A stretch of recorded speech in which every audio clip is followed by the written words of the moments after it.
conversation this morning was great, and it covered a lot of the topics that we're talking about here. The primary theme for this visit is internet.org and connecting everyone in the world and in Indonesia, so we focused on that.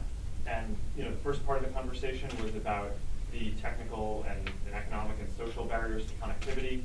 We also talked a lot about how growing access to the internet is one of the biggest ways that we can help grow the Indonesian economy, right? And just a bunch of the stats that I shared before, but in general, there's a shared belief that if every Indonesian business and person can be on the internet, that people will have better access to the goods and services that they need. Companies will be able to better serve people. Business will be more efficient, and overall, the country's profits and prosperity will grow greatly. So there I think is some debate about how the country should approach the internet and growing its economy. But the conversation that we had was very focused on how big the opportunity is just to get everyone on the internet and onto basic services that they can use to communicate with people, like messaging and things like Facebook, but not only Facebook. And if we do that, then I do think we can help grow the economy in a big way, which is one of the primary priorities that he has.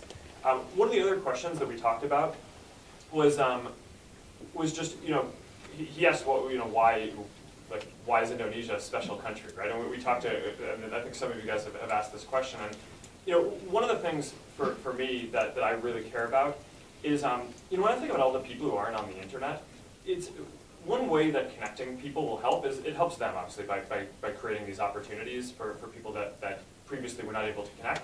But I think one thing that a lot of people overlook is it also makes everyone else's life better, right? Because there are all these entrepreneurs here and people who have ideas. And when I was in the cyber village yesterday, we were sitting with someone who was playing music, and basically there are all these different parts of culture and innovation that the world could have from Indonesia that we are currently being robbed of because a lot of people don't have a way to share that and communicate that to the rest of the world. And I think that is culturally important, not only for the prosperity of Indonesia, but just to share that kind of wealth of culture and innovation with the whole world. And I think if we are successful in getting more connectivity here, we'll be able to do that. And that's something I'm pretty excited about. Okay.